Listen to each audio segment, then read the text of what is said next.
Hello everyone. I want to talk about what is happening in Sudan. Sudan has been experiencing a state of instability and the displacement of millions of Sudanese since the outbreak of war on April 15, 2023 between the army forces led by Abdel Fattah al-Burhan, supported by the terrorist battalions and militias of the Sudanese Islamic movement, against the Rapid Support Force led by Mohammed Hamdan Dagalo.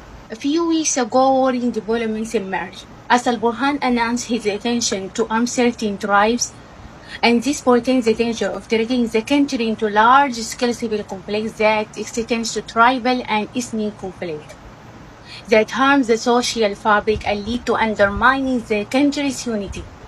Al-Burhan opened weapons store and arms the Shukriya tribes and the villages of Jazeera state. This prompted the rebel support forces to launch an attack on these villages, and also igniting tribal strife and hate speeches. The flow of these quantities of weapons into the hands of civilians randomly, and with the encouragement of the military leadership, constitutes a direct threat to national security. We as Sudanese reject this war and stood against it and said stop the war, no to the war. We found a response from the leaders of the rebel support. But the army leaders rejected any attempts to negotiate under the pretext that they want to take revenge on the Sudanese citizen by annihilate certain social components and annihilate the rebel support force through airstrike. And as a result of this bombing, many citizens, including women and children, died. Likewise, the rebel support force attacked the militias of the village, and as a result, many citizens die. We as Sudanese demand an end to the war and peace for our country.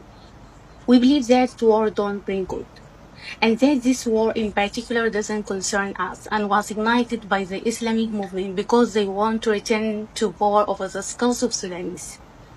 And we want holding criminals accountable through peaceful means, not through a war that kills me and displaces me from my homeland.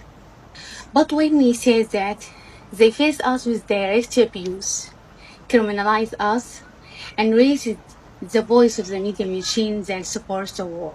My message to the Biden administration: you must intervene to put pressure on the party that ignited the war, refuse to stop the war, and work to withdraw all means of negotiation and peace. But to impose sanctions on a party and turn a blind eye to the Islamic movement militias that ignited wars in Sudan and condemns war violation but without any real intervention, this is